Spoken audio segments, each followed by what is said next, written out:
A Bíblia diz que há uma mentalidade do espírito e uma mentalidade da carne. Quando nascemos de novo, temos a mente de Cristo. 1 Coríntios 2,16 diz que nós temos a mente de Cristo.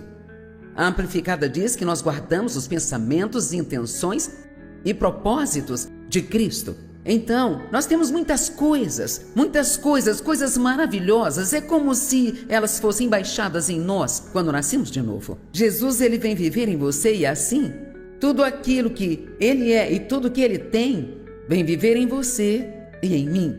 Mas isto vem como sementes que precisam ser regadas e desenvolvidas. E, sabe, a Bíblia se refere à palavra como a água da palavra. É interessante quando você pensa nisso, a água da palavra. Bem, a palavra de Deus é o que renova a sua mente, porque não importa o que você tenha, não importa o que eu tenho em mim, se eu não sei que eu tenho, se eu realmente... E não é só saber na cabeça, temos que ter uma revelação de que tudo isso é nosso. Isto somente acontece com o estudo da palavra. Eu ouvir a palavra como está ouvindo, mas estudar por conta própria, isto é muito importante. Muitas pessoas pensam que não conseguem entender a Bíblia, que isso e aquilo, mais aquilo, mas tem tantas traduções diferentes da Bíblia. Agora, se você não encontra uma que entenda, isso não tem desculpa para isso. E temos vários estudos bíblicos online, você pode obter estudos, pode ouvir as pessoas que ensinam a palavra, que explicam o que a palavra significa, mas nada é mais importante para o crente do que a palavra de Deus. Não é algo que você possa ignorar. A mente tem que ser renovada para que nós possamos experimentar o bom plano que Deus tem para a nossa vida. Não importa o que você tenha, se você não sabe que tem, isso não te fará nenhum bem. Alguém pode ter uma herança de $1 milhão, mas se não souber que tem, ele pode viver na pobreza. Amém? E assim, acreditar. Eu tenho pensado sobre o quão maravilhoso é nós podermos acreditar. Você deve agradecer a Deus todos os dias pela fé que Ele te deu. Sabe quantas pessoas existem que por alguma razão não conseguem acreditar em Deus? Eu ouvi a história de alguém recentemente que é agnóstico por causa das coisas que lhe aconteceram em sua infância, e muitas pessoas têm coisas acontecendo com elas que são injustas e erradas, e elas não entendem, e então elas decidem, bem, não deve haver um Deus, ou não teria acontecido isso. Mas é exatamente por isso que temos Ele para nos ajudar. Nesses momentos de necessidade, Deus nunca nos prometeu uma vida sem problemas. Ele disse, tem de bom ânimo, eu venci o mundo. De fato, Ele nos prometeu tribulação. Ele disse, no mundo tereis aflições, mas tem de bom ânimo, pois eu venci o mundo. Então, antes de receber a Cristo, você pode pecar, isso não te incomoda. Não me incomodava quando eu pecava antes de receber a Cristo. Eu estava pecando, e pronto. Mas ao nascermos de novo, uma guerra começa. Amém? Alguém familiarizado com esta guerra?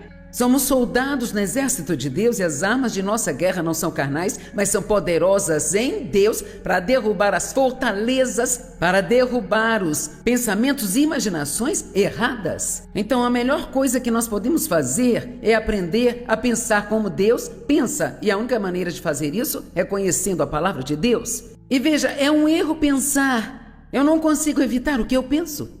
Bem, se você não consegue evitar, ninguém mais consegue.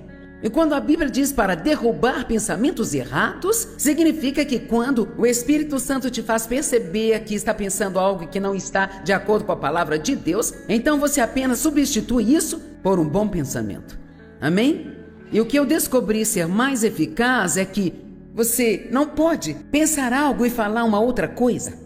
Então, é por isso que declarar a palavra é tão importante. Isso porque, quando você conhece a palavra, a Bíblia diz, aquele que tem a minha palavra, declare a palavra fielmente. Ok, então, eu tive muita dificuldade em acreditar que Deus me amava incondicionalmente, porque todo mundo que tinha me dito que me amava me machucou. E assim eu cheguei a um ponto em que eu sabia na minha cabeça que Deus me amava, mas isso ainda não estava aqui, sabe?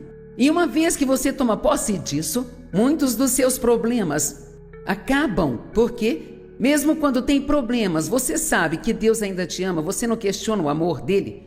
E assim, por um ano, eu tive que confessar Deus me ama incondicionalmente. E às vezes eu ia até o meu espelho e eu dizia assim: Deus ama você. Deus ama você. E quando eu começava a ter pensamentos inúteis sobre mim mesma, eu já tinha o conhecimento para saber que não era assim que eu deveria estar pensando. E assim, em vez de ser condenado por isso quando está pensando em coisas erradas, apenas diga não, fale em voz alta, fale de volta para o diabo, ele fala com você. Fale em voz alta e diga não, eu não vou pensar assim, Deus, Ele me ama. Eu passei a mesma situação sobre crer que eu era justificada com Deus. 2 Coríntios 5:21, aquele que não conheceu o pecado tornou-se pecado, para que nós fôssemos feitos a justiça de Deus nele. Bem, eu carreguei muita culpa até quando eu estava provavelmente com os meus quase 50 anos de idade, sabe? Por causa de ter sido abusada pelo meu pai e sempre achar que havia algo de errado comigo. Esse demônio fica no seu ombro dizendo: o que há de errado com você, o que há de errado com você, o que há de errado com você. Ele te faz pensar que é pior do que todo mundo, não pode estar certo, que isso, mais aquilo outro. E eu me deparei com uma escritura outro dia. Às vezes lemos algo na Bíblia e simplesmente não prestamos atenção naquilo. E em Filemão 6 nos diz que nós devemos reconhecer todas as coisas boas que há em nós por meio de Cristo. Uau! Não temos nenhum problema em reconhecer o lixo que está em nós. Eu sou isso, eu sou aquilo, eu não sou aquilo, eu não sou aquilo outro. Mas reconhecer as coisas boas que estão em você através de Cristo, por meio de Cristo. Essas não são coisas que nós ganhamos ou merecemos, mas são através de Cristo. Eu não tenho que saber essas coisas para ir para o céu. Você recebe Jesus como Salvador e realmente acredita que Ele morreu por você? Você acredita nisso? E essa é a salvação, isso é um dom de Deus, não tem nada a ver com o que você faz, mas se você quiser desfrutar sua vida aqui, vamos lá. Veja, você pode ser um cristão miserável, ou você pode ser um cristão feliz, pacífico, alegre e realmente frutífero. E que é determinado a aprender a pensar e falar certo e a realmente crer. Quero dizer, realmente acreditar no que a palavra de Deus diz sobre você. E assim, eu sempre pensava: o que é de errado comigo? O que é de errado comigo? De alguma forma, eu achava que o que o meu pai fazia comigo era minha culpa. Eu não achava que isso acontecia com os outros. E claro, sendo criança, eu achava que eu era a única pessoa no planeta que passava por aquilo. E naqueles dias ninguém falava nada sobre abuso sexual ou incesto. Você não ouvia falar desse assunto, sabe? E minha mãe, minha pobre mãe, ela tinha tanto medo do meu pai, porque ele era violento e malvado, chegava em casa bêbado, batia nela. E ela simplesmente não tinha muita confiança, ela não achava que poderia cuidar de mim e do meu irmão se o deixasse assim. Ela sabia o que ele estava fazendo, porque ela o pegou uma vez, eu disse para ela também, mas ela não fez nada, sabe? Então, eu fui abusada pelo meu pai, abandonada pela minha mãe, e assim eu sempre pensei que havia algo de errado comigo. Bem, então, eu ouvi este ensinamento.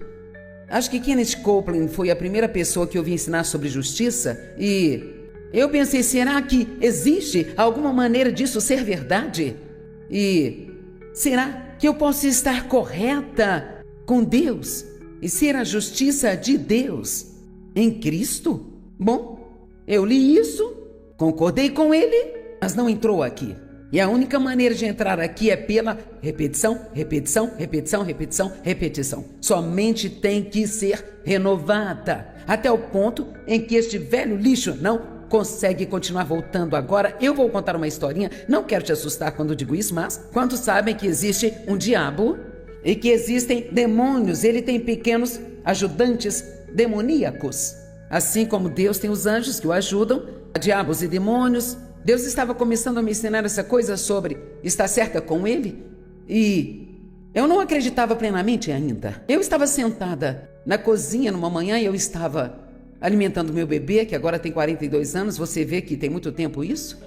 E Dave e eu tivemos uma discussão, ele estava saindo para o trabalho, tivemos uma discussão. E então eu estava falando em voz alta, falando lixo sobre mim mesma: eu sou estúpida, eu nunca faço nada certo, tudo é culpa minha, eu não consigo fazer nada direito, eu estrago tudo, todos os dias. Quantos já falaram mal de si mesmos? Eu vou te contar uma coisinha. Uma das piores coisas que você pode fazer é falar mal sobre si mesmo. Talvez haja muitas pessoas fazendo isso, mas você não deve falar mal sobre você mesmo. Jesus, ele pagou um tremendo preço.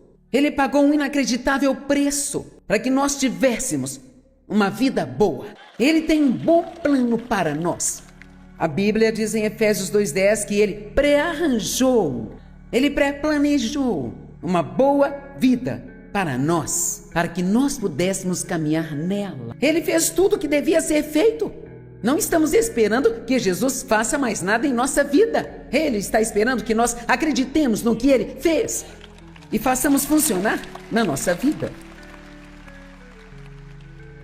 E assim eu vou apenas dizer isso até que você consiga parar de se sentir mal consigo mesmo e começar realmente a acreditar que Deus te ama incondicionalmente e que Ele já te justificou com Ele. Nós fazemos coisas erradas, mas há uma diferença de quem você é do que faz. Nós somos ações humanas, somos seres humanos. E assim, então eu sou a justiça de Deus em Cristo. Eu faço coisas erradas, mas eu me arrependo delas. Eu amo a Deus, eu não quero fazer coisas erradas e eu estou crescendo o tempo todo, eu estou mudando. Sabia que você está crescendo sentado aqui hoje? A menos que você esteja me ignorando e não preste atenção em nada. Isso é meio difícil de fazer porque eu sou barulhenta. Você tem que gostar de si mesmo antes de poder gostar de outra pessoa. Você não pode dar aquilo que você não tem. Então, Deus te dá tudo o que precisa, Ele coloca o amor dele em você, para que você possa receber esse amor e deixá-lo fluir através de você para outras pessoas. Por quê? Porque no mundo Deus nos diria para fazer as coisas certas se Ele não tivesse colocado a justiça em nós? Não poderia fazer nada certo se eu não tivesse nenhuma justiça em mim? Amém? Todo o fruto do Espírito está em nós. Como eu poderia fazer algo de bom se eu não tivesse nenhuma bondade em mim? Você tem que acreditar que essas coisas estão em você, pela graça de Deus, e a parte de fazer não é o que nos salva, entende? Mas é isso que determina que tipo de vida você terá aqui. E quantos gostariam de desfrutar sua vida mais do que desfruta hoje? Amém? Tudo bem. Quantos aqui não se amam como deveriam se amar? Está bem. Agora vamos trabalhar. Amém? Apenas acredite. Uma vez que você entende, é simples, mas essa coisa de justiça que eu provavelmente já falei e ainda... Não sei se ainda é todos os dias, mas eu não deixo passar muitos dias sem que eu diga em voz alta: eu sou a justiça de Deus em Cristo, separada e santificada pelo sangue do Cordeiro, e nenhuma arma forjada contra mim prosperará, e toda língua que se levantar contra mim em julgamento eu mostrarei estar errada. Eu sou cabeça e não cauda, estou em cima e não embaixo. Sabe, separe 3-4 minutos algumas vezes por dia para confessar a palavra e... logo você vai pensar: quer saber? Eu acredito nisso. Você não está apenas ouvindo alguém pregando, não está apenas lendo mais um livro, mas é como: sim, tenho que me sentir culpado o tempo todo. Quando você peca, você se arrepende, Deus perdoa você e você continua com a sua vida. Em Isaías, eu acho que é 43:25, diz que Deus, Ele nos perdoa por causa dele mesmo. Eu amo isso. Ele faz isso para o seu próprio bem. E é por isso que ele quer que perdoemos por nossa própria causa. Não é necessariamente por causa deles. Eles podem não se importar se você os perdoou ou não, mas você os perdoou por sua própria causa, porque Deus não quer que você carregue esse fardo pesado com você e bagunce toda a sua vida só porque você está bravo com alguém pelo que fez com você. Amém? Então, você já tem a mente da carne antes de você nascer de novo. É nisso que estamos acostumados a operar, o que significa que nós fazemos o que queremos, o que pensamos, o que sentimos. Sua alma é a sua mente, vontade, emoções. Então, sabe, eu quero, eu acho, eu sinto, eu quero, eu acho, eu sinto, eu acho, eu quero. Ficamos contando para todo mundo como nos sentimos, e o que queremos, e o que pensamos. Eu acho, eu sinto, eu sinto. Mas nada disso nos diz nada sobre Deus. Então, quando nascemos de novo, recebemos essa mente espiritual, mas então ela tem que ser renovada, ela tem que ser despertada, vivificada e alimentada com a palavra de Deus básica e regularmente. E assim Agora, quando você tem essa mente de Cristo e você recebe esse novo Espírito, e o Espírito de Deus está em você, quando você peca, não se sente confortável com isso. Porque tem algo dentro de você que te incomoda, e te incomoda, e te incomoda. E é como se você pode nem saber por que você fica assim. Ai, eu me sinto tão mal, estou tão triste. Eu me sinto pesada por dentro, eu me sinto para baixo, eu perdi minha alegria, eu estou sem paz, eu estou deprimida. Metade do tempo nem percebemos. Isso porque sabia que você pode se tornar miserável pela maneira como fala? Tenha uma boa sessão de fofoca sobre alguém e depois veja como se sente. Não podemos fazer isso e nos sentir bem? Quando você fala bem dos outros, você se sente bem. Você diz coisas ruins sobre as pessoas, vai colher o que plantou. Amém? Então, a Bíblia amplificada em Romanos 8,6 diz que a mente da carne é o sentido e a razão sem o Espírito Santo. Agora, Deus não espera que não tenhamos nenhum senso, ou que nunca argumentemos ou não pensemos sobre nada, mas Ele não quer que nós vivamos no argumento, em nosso próprio raciocínio carnal e mundano. E em Tiago, ele fala sobre ser praticante da palavra, e ele diz que se você ouve a palavra e não a pratica, então você é enganado por um argumento que é contrário à verdade. Estou jogando muita coisa em cima de você, mas quero me concentrar muito no argumento hoje, porque é esse argumentar que realmente nos coloca em tantos problemas. Agora eu vou dizer por que esse vestido está aqui, vamos guardá-lo para que você pare de olhar para ele, sabe? E isto vai te ajudar a entender o que eu estou falando aqui. Havia uma moça, ela foi nossa voluntária por muitos anos. Sei que muitos já me ouviram contar essa história, mas vou contar novamente, amém? Quantos não conhecem essa história? Ok, então estou falando com você. Ok. A Penny já ouviu 1 milhão de vezes ela diz: eu amo quando você conta essa história. Então, o nome da garota era Rutiane. E numa manhã eu estava me preparando para ir para a reunião que eu tinha semanalmente na minha cidade, onde ela era voluntária.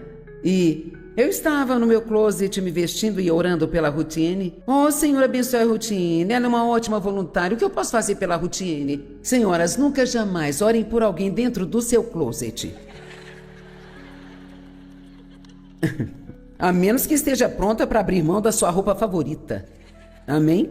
E assim, eu tinha comprado este vestido. Agora este vestido tem 40 anos. Eu tinha comprado este vestido. Eu comprei, na verdade, um tamanho grande demais para mim, porque era o único que eles tinham e eu gostei muito dele. E porque ele, sabe, tinha essa saia rodada e não dava para perceber que era tão rodada assim. Ele estava no plástico, eu comprei um par de brincos vermelhos e prata que gostei para combinar com ele. E eu tinha comprado há talvez umas 6 semanas e eu não tinha usado ainda. Ele estava lá guardado no plástico, no armário, os brincos na gaveta, tudo bem guardadinho. Então, quando eu estava perguntando a Deus o que eu poderia fazer pela Rutiane, eu pensei, não, aqui está uma lição. Eu argumentei porque eu não queria obedecer. Então eu argumentei que Deus não poderia estar me dizendo para dar aquele vestido a ela porque ele era novo. Agora, se eu o tivesse usado umas 40 vezes e tivesse um buraco, eu não me importaria. Vamos, estão comigo? Você entende isso? E então, sabe, argumentar, operar nessa mente da carne, pode te causar tantos problemas. E aqui está o que temos que entender. Deus nunca está tentando tirar algo de você. Tudo que Ele pede que você faça, mesmo que seja algo realmente difícil de fazer, Ele está apenas tentando te colocar numa posição onde você possa ser mais abençoado. Mas você não pode ter uma colheita onde você não plantou uma semente. Amém? E então, argumentei rápido. Bem, isso não pode ser de Deus, esse vestido é novo, eu não usei ainda. E assim simplesmente continuei com as minhas coisas e esqueci tudo sobre o vestido. E um mês depois, eu estava no mesmo closet, de novo orando pela Rutiane. Nós podemos esquecer, mas Deus não esquece. Você não ama quando Deus continua te falando a mesma coisa, a mesma coisa, a mesma coisa, a mesma coisa, a mesma coisa. Essa é uma das maneiras que eu posso dizer quando Deus está falando comigo, é quando eu continuo ouvindo aquilo de novo, e de novo, e de novo. E graças a Deus hoje não precisa ser 100 vezes, talvez umas 4 ou 5, sabe?